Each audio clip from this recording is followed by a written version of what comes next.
kreatif dan pintar, keren. Rumah kreatif dan pintar. Apa itu rumah kreatif dan pintar?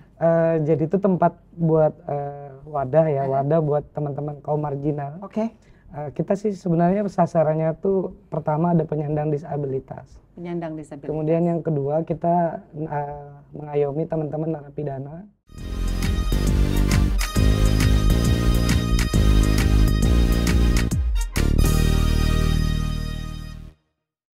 Selamat siang, keluarga campur-campur, semuanya sehat, baik. Yang ulang tahun selamat ulang tahun, yang lagi sakit cepat sembuh. Seneng banget Mama Ira bisa ketemu lagi dengan keluarga campur-campur di acara kesayangan kita, campur-campur. Semua ada di sini. Yeay. Kalau biasanya kita membahas berbagai macam topik menarik, kali ini sangat menarik.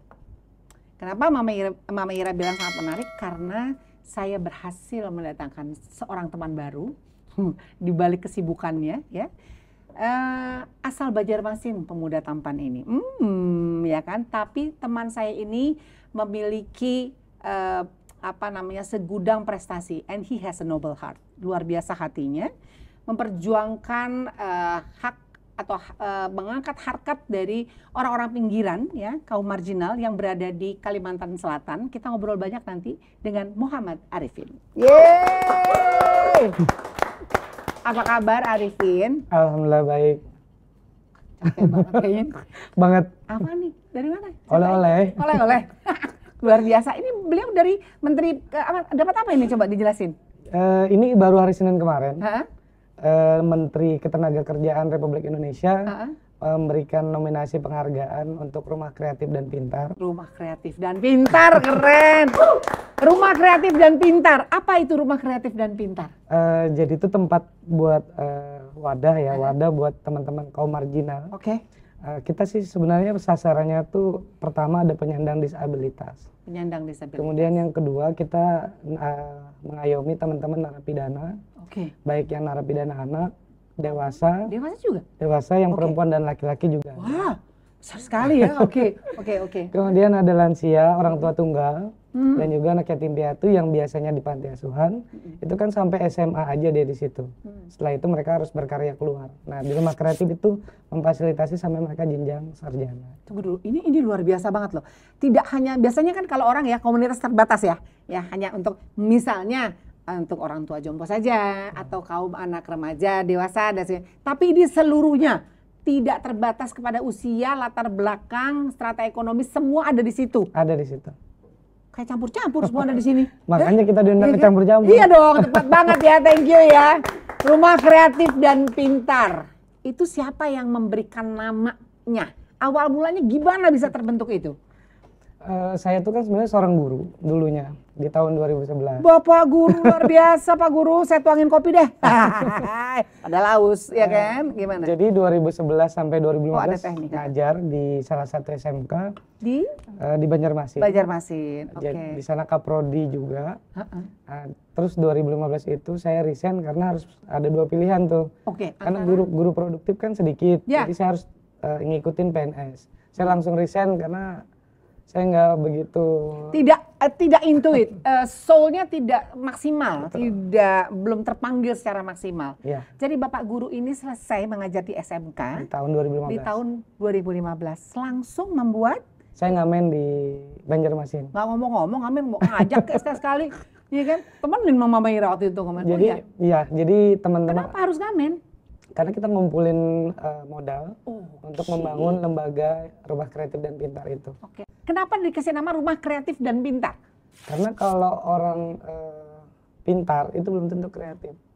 Tapi kalau orang kreatif sudah pasti dia pintar.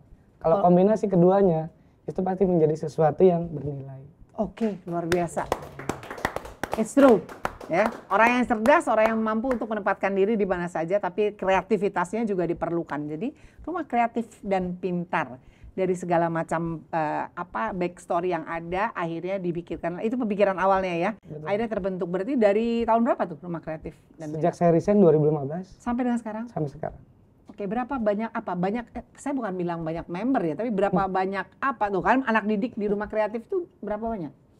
Kita kan ada yang memang dia menetap. Ada di situ? Ada yang memang dia hanya belajar ingin mengetahui bidang-bidang yang ada di rumah kreatif.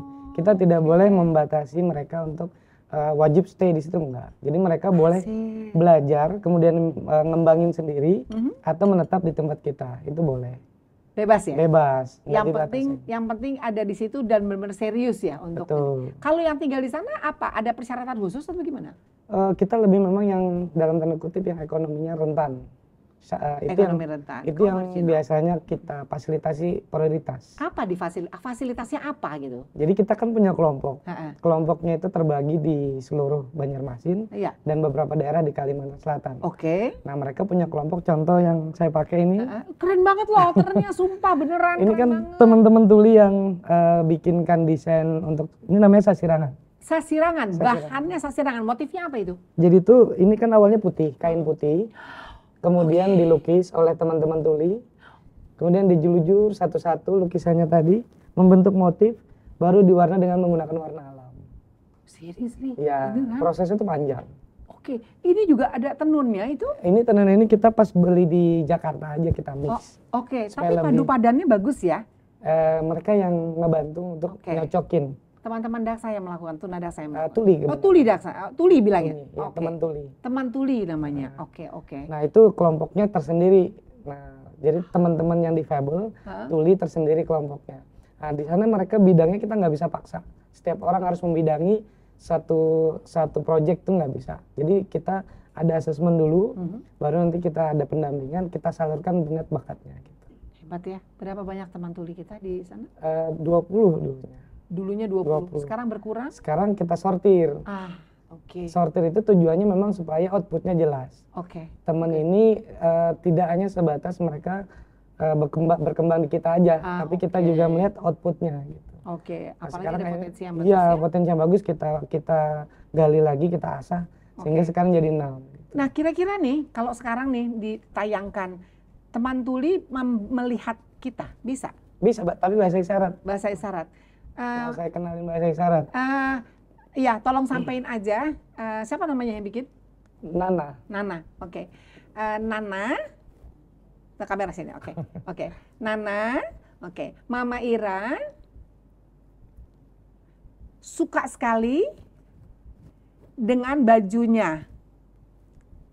Tolong buatin Mama dong.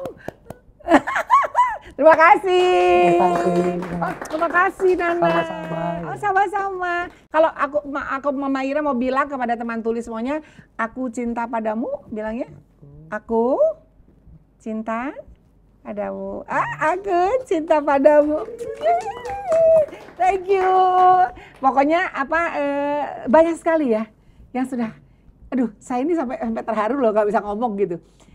Kalau tadi saya ngomong, you have a noble heart, itu hatimu tuh luas banget Arifin. Jadi nggak hanya melulu kepada bentuknya satu kompensasi, part of dari bisnis atau apapun ya. Memang kita semua hidup pasti memerlukan uang dalam hal ini. Tapi di satu sisi yang lain, ada sesuatu yang lebih porsinya lebih besar tercermin di situ. Kendala-kendala apa yang biasanya Arif dapati menghadapi keluarga-keluarga teman-teman marginal yang memang sangat berbeda atau kurang beruntung gitu. Kita baru membangun itu langsung diusir oleh warga di tahun 2015. Segitunya? Jadi ada peninggalan rumah ibu. Di depan itu kita bangun workshop. Maaf, ini ibunya Arif? Iya, ibu. Oke. Dibangun workshop, terus itu kan teman-teman pada kumpul di situ. Memang tempatnya kurang representatif di dalam gang gitu. Jadi warga parkir kan susah tuh. Jadi kita akhirnya disuruh keluar dari gang itu. Tempat saya sendiri, rumah saya sendiri. Dan kita akhirnya dipinjemin bangunan gedung tua yang udah puluhan tahun gak dipakai, bekas puskesmas. Kita pinjam di situ. Pinjam sampai detik ini? Kemudian kita pindah-pindah lagi tuh. Kita pindah sewa sendiri. Akhirnya sampai sekarang tuh belum punya tempat. Tapi masih kontrak. Masih kontrak. Wah, keluarga campur-campur bagaimana ini? Kita perlu sekali mensupport ya sahabat kita Muhammad Arifin yang berada di Balikpapan ya, Banjarmasin, sorry. Banjarmasin itu Kalimantan Selatan ya, dengan rumah kreatif dan pintarnya. Banyak sekali anak-anak atau sahabat-sahabat keluarga kita yang sangat membutuhkan pasti dalam hal ini. Membutuhkan dalam konteks bukan meminta-minta. Saya garis bawahi ya. Membutuhkan space, ruangan, tempat berkarya cipta. Tim pengajar mungkin perlu juga? Atau biasanya gimana? Kita biasanya kolaborasi sama komunitas. Keren kan? Jadi komunitas juga boleh ya? Boleh. Jadi misalnya ya ada yang digital marketing, teman-teman diajarin gitu. Ada yang di situ membidangi public speaking dan lain sebagainya. Itu juga mereka kolaborasi dengan kita. Apalagi yang penanganan kita anak berhadapan hukum yang kasusnya sangat berat. Iya, karena tadi ada narapidana juga kalau nggak salah. Iya, kita juga kan sambil minum. kapasitasnya tuh. Karena ini nervous banget ngeliat. Nervous lihat Mama Ira. Dia nggak tahu, dia nervous lihat Bapak, gimana kita ngeliat anak dia. Jadi gimana terus? Saya mending menghadapin napi-napi ketimbang menghadapin Mama Ira. Oh, katanya Rehan enggak mending menghadapin yang lain daripada menghadapin Mama. Oke, jadi beda-beda cara treatmentnya gimana? Treatmentnya beda. Kalau yang anak berhadapan hukum itu tergantung dengan tingkat kriminalitas. Nah, saya pernah juga dulu sampai diancam mau dibunuh. Kemudian ya pokoknya mau dicelakakan lah gitu. Karena mereka tidak suka karena diatur? Enggak, karena kan anak ini memang yang dalam tanda kutip ya kasusnya kan sangat berat. Berkaitan dengan narkoba. Otomatis kan dia ingin punya bidang yang positif. Nah, kita kan dianggap mengambil anak buah orang gitu. Nah, itu kan beresiko juga bagi kita. Itu beberapa kali kita pernah mengalami. Tapi sekarang udah banyak memahami, memang kita tidak memaksa mereka untuk gabung di kita, tapi keinginan mereka sendiri. Keinginan sendiri ya, jadi tidak ada unsur paksaan. Setelah mendirikan yayasan ini ada bentuk keberuntungan apa yang didapatkan? Otomatis ada perubahan. Minimal anak berhadapan hukum atau napi-napi itu mengurangi tindak pidana ulang. Karena kan ya masyarakat pasti intimidasinya sangat kuat. Contoh anak si A itu bersandung hukum, waktu dibully itu satu kampung dan sebagainya. Sehingga mereka tuh sudah kepercayaan diri menurun. Nah, ya jelas lah pasti. Itu yang pasti akan menyebabkan mereka untuk berpikir akan mengulangi lagi. Nah, dengan adanya karena putus asa kan mereka pikirkan. Mau positif juga nggak dipercaya gitu. Akhirnya mereka kan tidak ada pilihan lain selain mengulangi lagi. Nah, dengan adanya rumah kreatif itu adalah minimal menyalurkan yang tadi tidak diberi kepercayaan, akhirnya mereka ada kepercayaan yang bisa diberikan teman-teman. Hasil mutlak apa yang didapatkan dari contohnya anak berhadapan hukum atau siapa gitu, atau anak-anak yang lain itu, apa yang mereka sudah hasilkan? Karya-karyanya ada di Sarina Tamrin, Jakarta Pusat. Hei, woi, Sarina, woi, serius? Ya, Ibu Dirut, Bu Feti kemarin datang ke workshop sekitar bulan 3 atau bulan 4 gitu. Beliau nggak tahu dari mana sumbernya, dia banyak tahu tentang kita dan dia datang akhirnya ngasih space di sana di lantai 1. Alhamdulillah, terus. Dan akhirnya peningkatan omset cukup lumayan. Kalian bikin apa aja sih? Bikin apa aja? Nah, makanya main ke Sarina. Seru banget, nggak mau pulang ngomong udah sampai sana kan? Jadi itu ada tas, anyaman purun. Apa itu purun? Purun itu rumput yang hanya tumbuh tuh di air yang zat asinnya tinggi. Itu kebanyakan adanya di Kalimantan Selatan. Rumput ya? Tanah dibuat jadi dari rumput? Itu dikeringkan, kemudian ditumbuk, itu baru dianyam. Nah, itu dibuat tas. Nah, itu keren-keren banget, natural. Makanya produk kita tuh semuanya bahan bakunya natural. Gitu. Poin saya berikutnya untuk lokal market nih kayaknya nih ya. Teman saya Tito, saya colek nih, lokal market boleh nih menampilkan ini. Oke, selain di Sarina tadi juga ada di kemarin kan G20 juga teman-teman travel itu juga ngebawain ke sana. Iya, ke sana. Juga nih ada pengusaha exhibit di sana ya. Betul. Nah, itu bukti nyata dari hasil produksi teman-teman itu bisa nyampe ke nasional atas kerjasama semua pihak.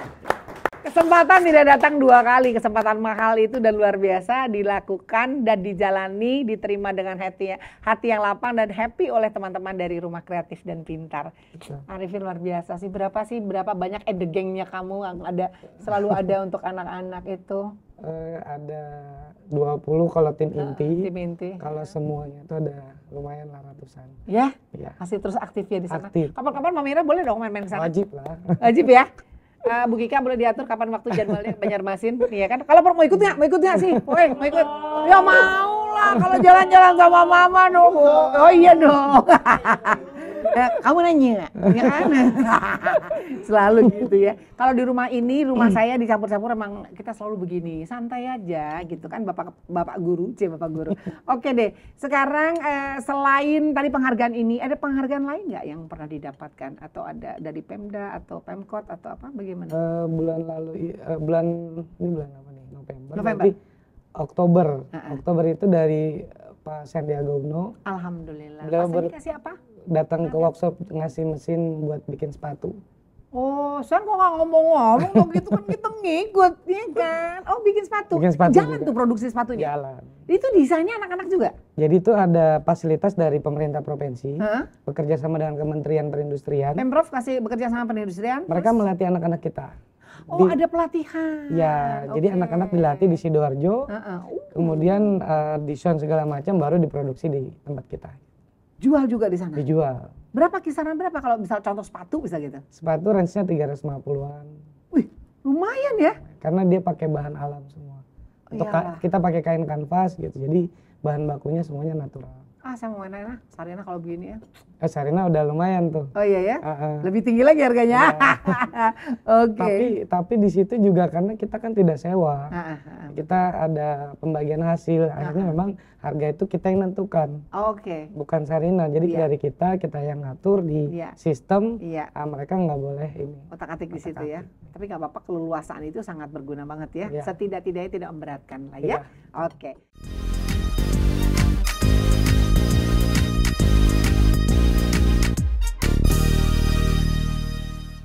Ngajar itu berarti beliau masih ada? Masih ada. Berdua? Cuman dia keberatan kalau saya jadi guru. Kenapa ini? Karena pengennya tuh punya sekolahan sendiri aja katanya gitu. Karena memang ada beberapa yang memang kontra dengan hatinya mereka gitu. Saya memang orang yang nggak begitu suka dengan ibu waktu itu. Karena menurut saya waktu itu ibu saya tuh serakah gitu. Versi saya waktu itu karena saya nggak paham.